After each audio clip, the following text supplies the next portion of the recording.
ऐतिहासिक सोमनाथ मंदिर में आज भक्ति और शक्तिर अपूर्व संगम। सोमनाथ मंदिर पुनःनिर्माणर 75 वर्ष पूर्ति अवसर में सोमनाथ अमृत पर्व सामिल होइछन्ति प्रधानमंत्री नरेंद्र मोदी महाभिषेक करिवे। बुलेटिन आरंभ करबा ए संपर्कित खबररू सोमनाथ अमृत पर्व।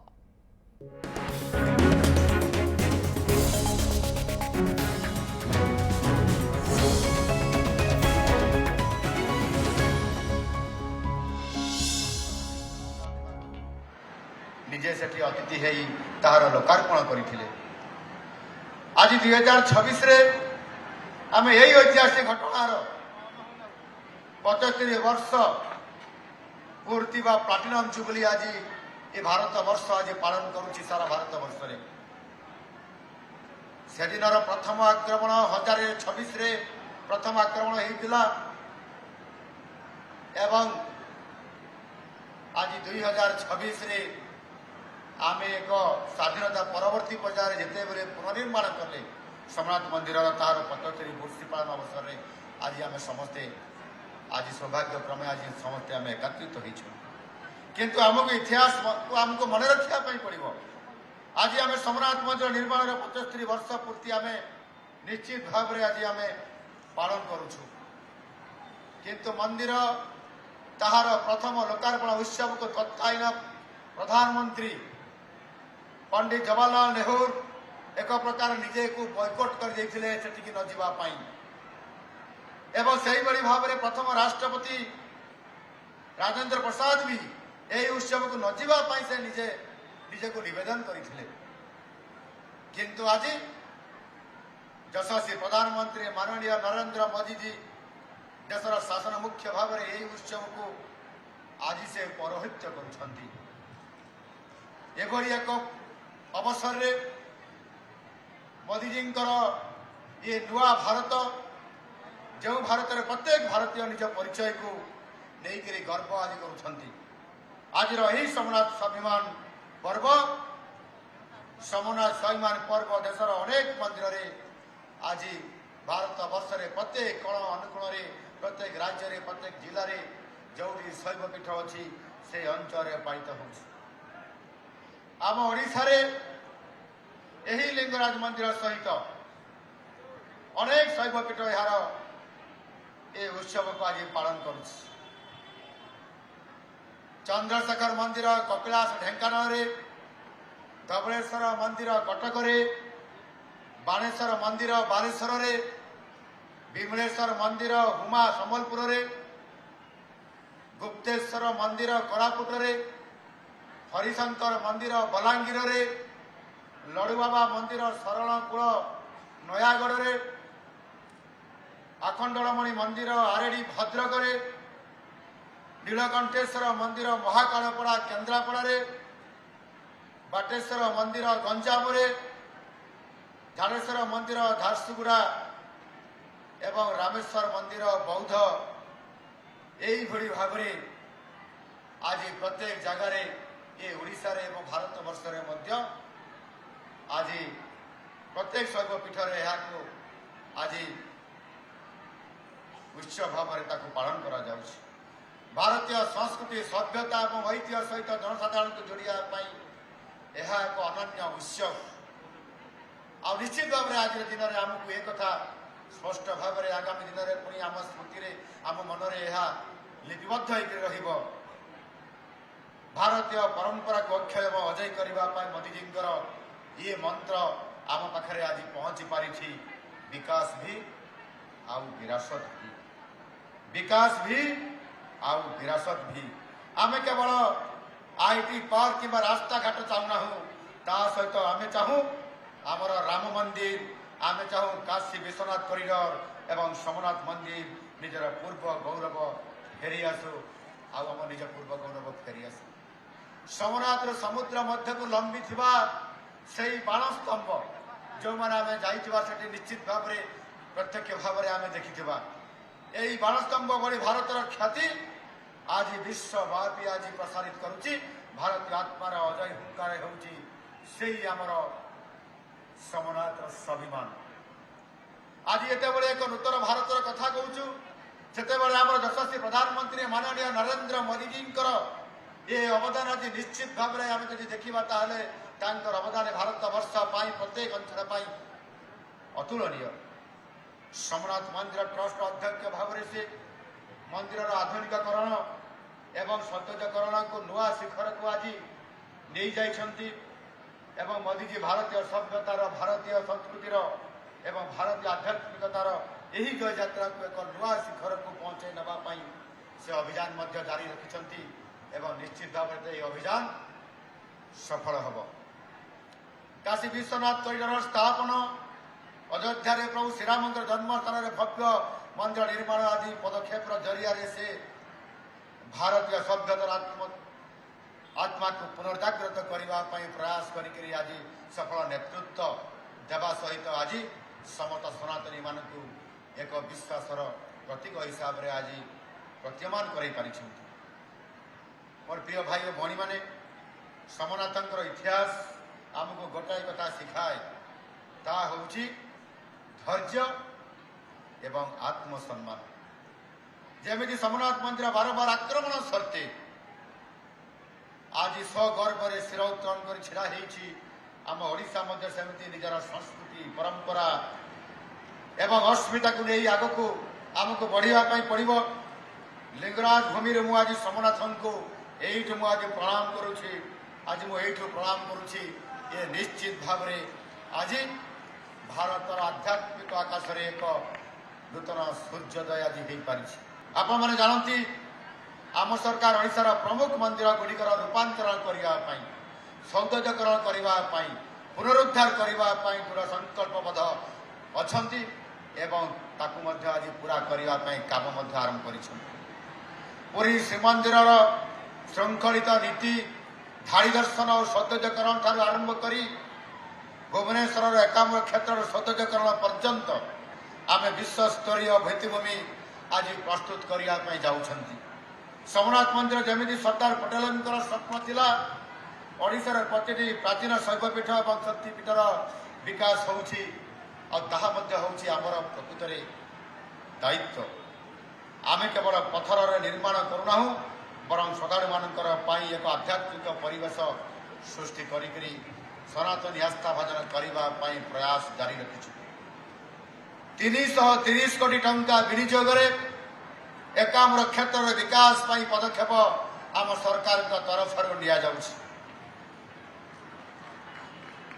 ପୁରୀକୁ ଏକ ବିଶ୍ୱସ୍ତରୀୟ ଐତିହ୍ୟ ସ୍ଥଳରେ ପରିଣତ କରିବା ପାଇଁ 1000 କୋଟି ଟଙ୍କା ବ୍ୟୟରେ ଶ୍ରୀ ଜଗନ୍ନାଥ ସଂଗ୍ରହାଳୟ ଓ ପାଠାଗାର, 1500 ଏକର ପରିମିତ ସାମୁହିକ ପ୍ରକଳ୍ପ ଆଦି କ୍ଷେତ୍ରକୁ ଏକ ଆଧୁନିକ ପ୍ରକଳ୍ପ ପାଇଁ ମଧ୍ୟ ଆମର କାର୍ଯ୍ୟକ୍ରମ ଜାରି ରହିଛି, ତାର ଡିପିଆର୍ ପ୍ରସ୍ତୁତି ଚାଲିଛି। ଆଗାମୀ ଦିନରେ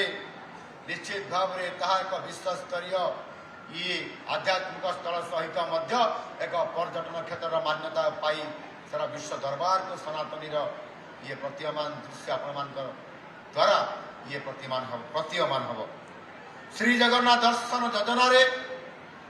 ଆମ ସରକାର ଆର୍ଥିକ ଦୁର୍ବଳ ଶ୍ରେଣୀର ଲୋକମାନଙ୍କୁ, ଯେଉଁମାନେ ନିଜ ଜୀବଦଶାରେ ଥରେଟିଏ ହେଲେ ମଧ୍ୟ ପୁରୀ ଶ୍ରୀକ୍ଷେତ୍ର ଯାଇ ମହାପ୍ରଭୁଙ୍କୁ ଦର୍ଶନ କରିବା ଏବଂ ପୁଣ୍ୟ ଅର୍ଜନ କରିବା ଭଳି ଅନେକ ସଂକଳ୍ପ ନେଇଥାନ୍ତି। ସମୟର କ୍ରମରେ, ବ୍ୟସ୍ତତା ଭିତରେ ଏବଂ ଆଜିର ତେଲଜଣ ଦୁନିଆରେ ଏ ଅଭାବଗ୍ରସ୍ତ ସମୟରେ ଅନେକ ସମୟରେ ସେମାନେ ପୁରୀ ଯାଇପାରନ୍ତି ନାହିଁ ଏବଂ ଦର୍ଶନ ମଧ୍ୟ ମହାପ୍ରଭୁଙ୍କର କରିପାରନ୍ତି ନାହିଁ, ତୀର୍ଥ କରିପାରନ୍ତି ନାହିଁ ଏବଂ ନିଜ ଭାଗ୍ୟକୁ ଆଦରି ସେମାନେ ପଡ଼ି ରହନ୍ତି ନିଜର ଅଞ୍ଚଳରେ, ନିଜର ଘରେ। ସେହିଭଳି ଆର୍ଥିକ ଦୃଷ୍ଟିକୋଣରୁ ଯେଉଁମାନେ ଦୁର୍ବଳ ଅଛନ୍ତି, ଯେଉଁମାନେ କୌଣସି ନା କୌଣସି କାରଣରୁ ମହାପ୍ରଭୁଙ୍କ ଦର୍ଶନ କରିବାରେ ସେମାନେ କେଉଁଠି ନା କୌଣସି ସମୟ କାରଣରୁ ସେମାନେ ବଞ୍ଚିତ ହେଉଛନ୍ତି, ସେମାନେ କିଭଳି ଭାବରେ ଦର୍ଶନ କରିପାରିବେ ଆଉ ସେଥିପାଇଁ ମହାପ୍ରଭୁଙ୍କର ଏ ଦର୍ଶନ କରିବା ପାଇଁ ଶ୍ରୀମନ୍ଦିର ଏ ଦର୍ଶନ ଯୋଜନା ଆଜି ଆମ ସରକାର ହାତକୁ ନେଇ ଆଜି ତାର ଶୁଭାରମ୍ଭ କରି ମଧ୍ୟ ଆଜି ହଜାର ହଜାର ସେହି ଶ୍ରଦ୍ଧାଳୁମାନଙ୍କୁ ଆଜି ଦର୍ଶନ କରିବାର ସୁଯୋଗ ଆଜି ସୃଷ୍ଟି କରିପାରିଛନ୍ତି। ସେହିଭଳି ଭାବରେ ପ୍ରତ୍ୟେକ ଶକ୍ତିପୀଠ, ପ୍ରତ୍ୟେକ आध्यात्मिक स्थलीर उन्नति करने आम सरकार योजना करी निजे हाथ को नहीं तार कार्यक्रम आरंभ कर केन्दुझर घटगारे प्रतिष्ठित माँ तारिणी पीठ ताहा सहित जेते ओडिशार विभिन्न जिले प्रति अंचल जो मंदिर आम ऐतिह्य स्थली अच्छी तार विकास जरिया आमर लक्ष्य होशा को भारतर सांस्कृतिक राजधानी भाव प्रतिष्ठा करवा आउपाई यशस्वी प्रधानमंत्री माननीय नरेंद्र मोदी जी से ही मंत्र को साकार करने आज आम समस्ते संकल्प नहीं कम आरंभ करवा से मंत्र विकास भी आउ विरासत भी ये नीति आमको दिग्दर्शन दौची शक्ति जुगाऊँगी एवं से ही शक्ति साहाय्य आज आम समस्ते आम संस्कृति ऐतिह्य को आज पुनर्जीवित कर केंद्र सरकार सहायता प्रसाद ये प्रसाद योजना एवं स्वदेशी स्वदेश दर्शन योजना माध्यम ओडिशार पर्यटन शिल्प को एक नुआ गति आज मिल पारी आम सरकार ओडिशार कोल अनुकूल छोट बड़ मंदिर मरामती सौंदर्यकरण एवं तार सुपरिचालना किभली भाव में हो पार एवं से किभली भाव में स्वतंत्र एक सुपरिचालना करने पांठि गठन हो पार आज सरकार निजे प्रत्यक्ष भाव में एक आज देखुं यह केवल एक धर्मीय कार्य नुहे यह द्वारा हजार हजार स्थानीय लोकंर रोजगार सृष्टि होबार ये बहुत बड़ा गोटाए सुयोग सृष्टि होगापी ये योजना रखा जाए।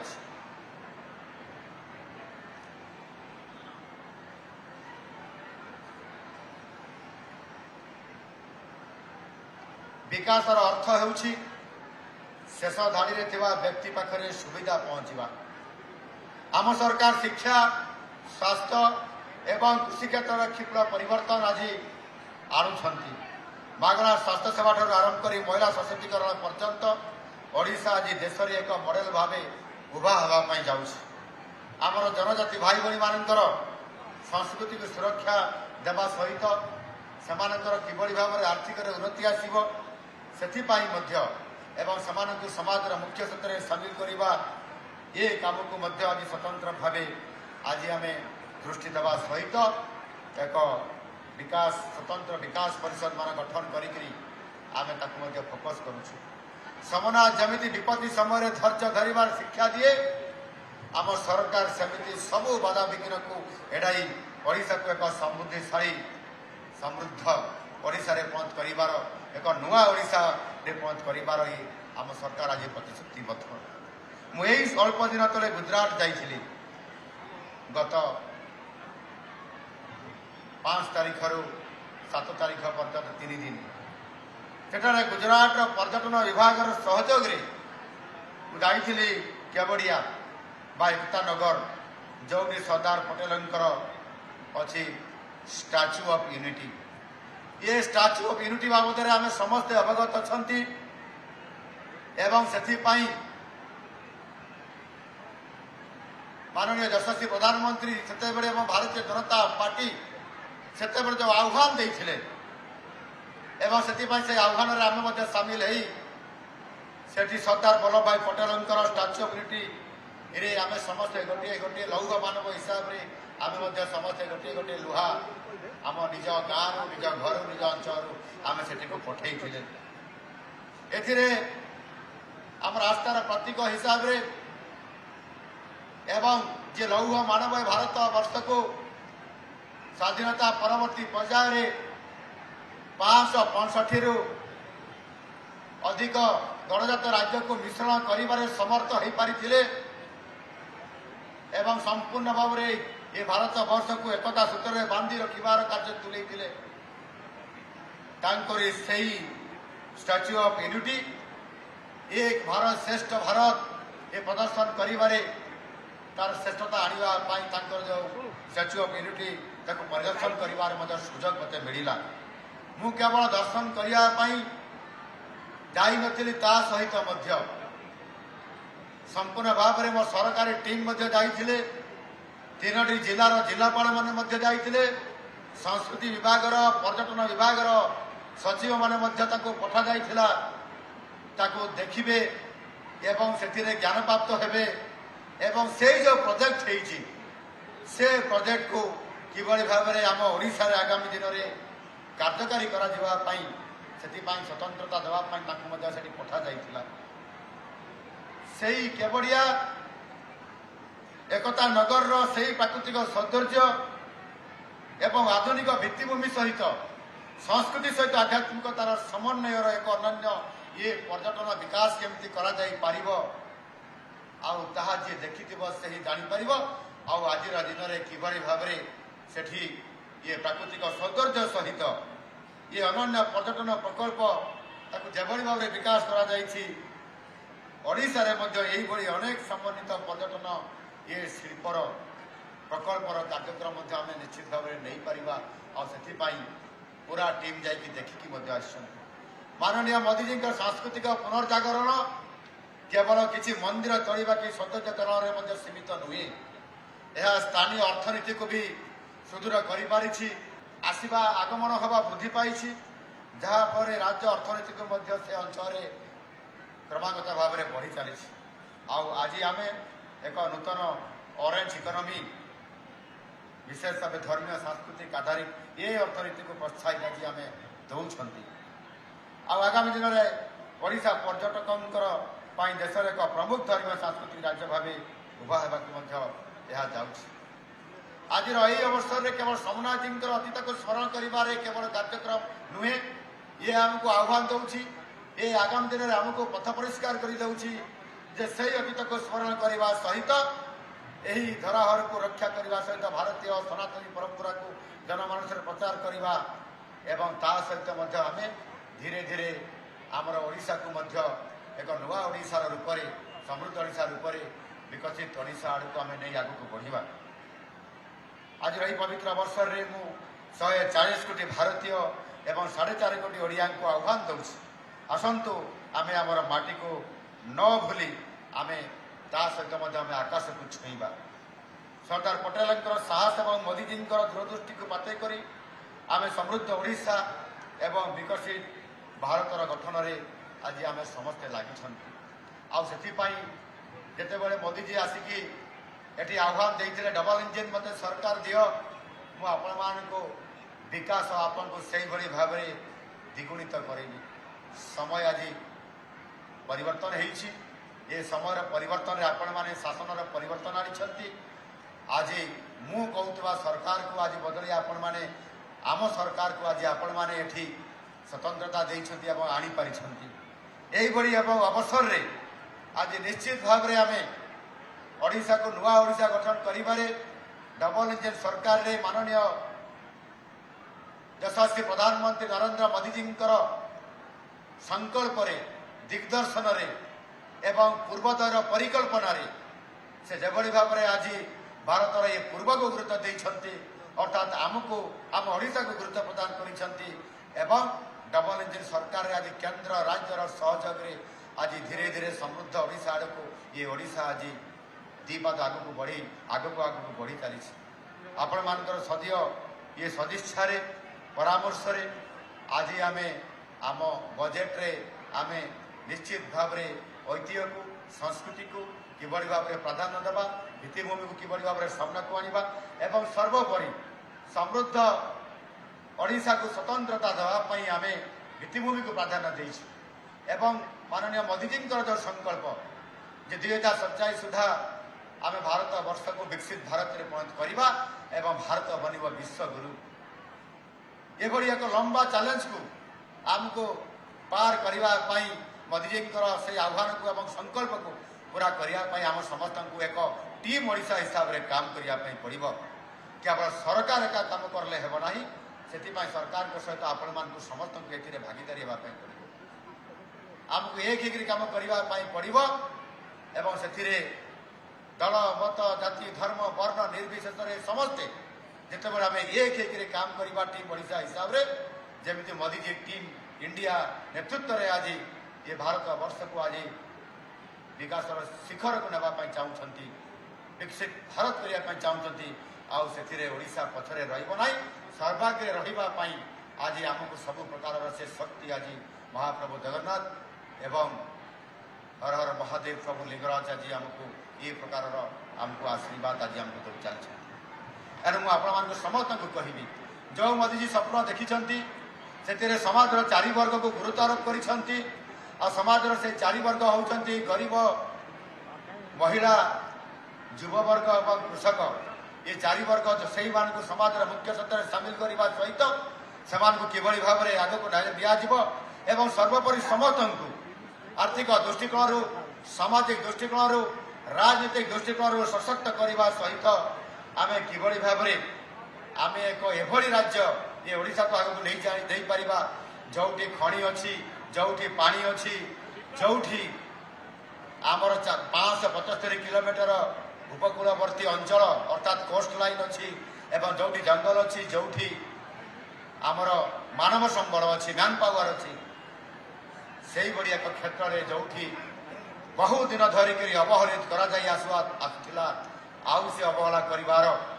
आमको आउ से समय देवा नहीं आम समस्ते टीम ओडिशार होकर काम करवा एवं आज एभली एक अवसर आज आमको स्मृति में मन पकई दौर आग को आह्वान नहीं जावाई आमको आह्वान एवं डाकरा दौर आमको काम करने ओडिशार से भाव में प्रति मंदिर रे आज घंट ध्वनि जमी विश्व शांति एवं प्रगतिर वार्ता आज आमको दौर एवं आगामी दिन में देता से भाव में आम समस्ते आज मिलमिशिक टीम ओडिशार काम करवा सोमनाथ एवं लिंगराज आशीर्वाद आम समस्त रहू आसतु आम समस्ते शपथ नेबा आम आमर ऐतिह्य सुरक्षित रखा विकास पथरे आम समस्ते मिलमिशि आगे चलवा एवं भारत को एक विश्वगुरु भाव गढ़ी तोड़ा जय सोमनाथ जय लिंगराज वंदे मातरम वंदे उत्कल जननी। अशेष अशेष हृदय भरा धन्यवाद मान्यवर मुख्य अतिथि महोदय मान्यवर मुख्यमंत्री ओडिशा सरकार श्रीयुक्त मोहन चरण माझी महोदय को आज पवित्र सीधासख दृश्य आपण मैंने लिंगराज मंदिर परिसर देखुले। आज भारतीय संस्कृतिर प्रतीक श्री सोमनाथ ज्योतिर्लिंग 1000 वर्षर गौरवमय इतिहास और मंदिर पुनरुद्धार 75तम वर्ष पूर्ति अवसर में सारा देश में पालन करा जाउछि सोमनाथ स्वाभिमान पर्व। यह अवसर में ओडिशा रे एक स्वतंत्र आध्यात्मिक कार्यक्रम एकाम्र क्षेत्र श्री लिंगराज पीठरे आयोजित होइछि। मुख्यमंत्री मोहन चरण माझी राजस्व मंत्री सुरेश पुजारी सांसद अपराजिता षडंगी विधायक बाबू सिंह प्रमुख यह कार्यक्रम में जोग देइछन्ति। सीधासख दृश्य आपण देखुले मुख्यमंत्री अभिभाषण एकाम्र क्षेत्र प्रभु श्री लिंगराज पीठ ये सीधासख दृश्य आपण देखिपुं सोमनाथ मंदिर पुनर्निर्माण 75 वर्ष पूर्ति अवसर में महाभिषेक प्रधानमंत्री नरेंद्र मोदी सोमनाथ मंदिर पुनर्निर्माण 75 वर्ष पूर्ति अवसर में उपस्थित अच्छा सोमनाथ अमृत पर्व में सामिल होती प्रधानमंत्री नरेंद्र मोदी भव्य आयोजन महाभिषेक करा जाउछि सोमनाथ मंदिर परिसर में।